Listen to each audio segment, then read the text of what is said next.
The fourth dimension is something that causes much worry amongst children in the Philippines.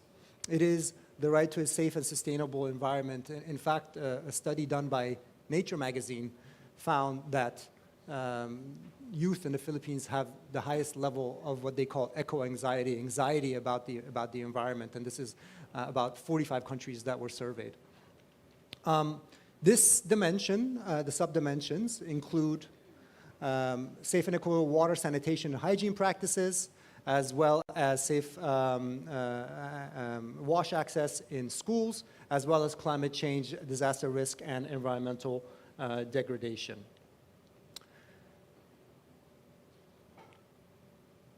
I think many of us are aware that Philippines ranks quite high when it comes to climate risk. Number one when it comes to the risk aspects, and you see there in terms of exposure and other types of vulnerability. So it's no surprise that children are worried about climate change when it comes to the Philippines. In terms of the number of directly affected persons attributed to disaster, these figures are per 100,000 population. You see the figures there. We had a peak in 2021 when in December we had Typhoon Odette enter the Philippines. But even though we have not had in major ones, even the years where we don't have major humanitarian disasters, you see the displacements happen. Many different smaller natural disasters leading to the population being affected. So it is really a constant, and we're seeing the frequency, the intensity of these disasters are increasing. Now, what impact does it have on children? This is something that we need to understand better here in the Philippines. We know all the figures here on the left, but we don't necessarily know the impact on the children. We have anecdotal evidence, we can surmise, but we like to understand better the direct impact that these disasters are having. We're working with partners on a climate landscape analysis for children, which we hope to have ready very soon, and will be a big contribution to our overall situation of children in the Philippines. Moving on to the question of water. The country has made good progress in terms of access to basic water. You see almost 97% have access to basic water. But basic water means that you are less than 15 minutes from an improved water source. An improved water source can be a well, a protected spring, etc. Right? The SDG indicator is really on safely managed. So on the basic, there's been good progress, even though it's been much less good in Barm, where we have only 80% that have access to water services. But when we look at what is called safely managed drinking water, this is drinking water that is accessible, available, as well as free from contamination. So that water has been tested. This is the Sustainable Development Goal there. So what you see here, the dark blue is the safely managed, and including the lighter blue, which is the basic.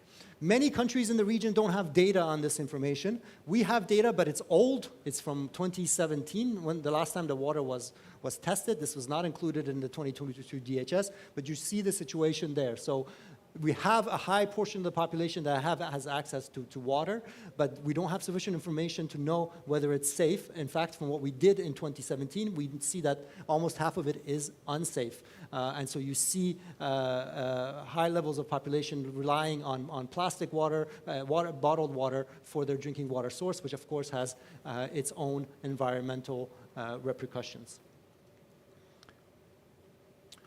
Moving on to sanitation, again, basic sanitation, the numbers are getting better nationally at 82.5%, but much lower in Barm.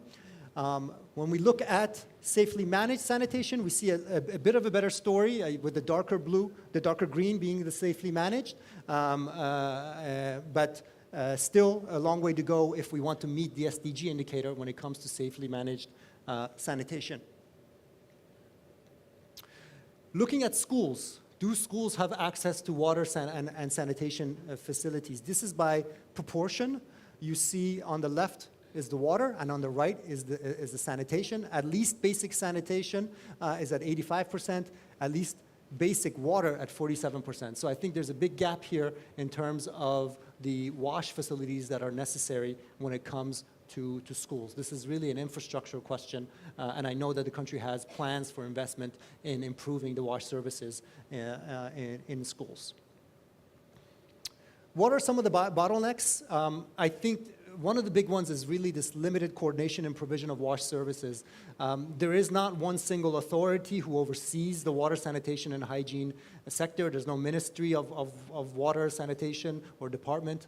It falls on different parts of the bureaucracy, as well as different levels of LGUs. So we're seeing that there's different levels of investment by LGUs leads to different levels of wash services for the population. At the community level, we're also seeing that, for example, in Barm region, where we have almost 18% of open defecation, that it can not be seen as a priority by the community or the local leaders, especially in coastal communities, where open defecation in the ocean or in the water is a practice. Data is also an issue here, given that there's such a fragmented wash system overall in different levels of the government. In terms of the data outlook, as I mentioned, we need to have a better understanding of how the climate risks are impacting children, and we're working on that.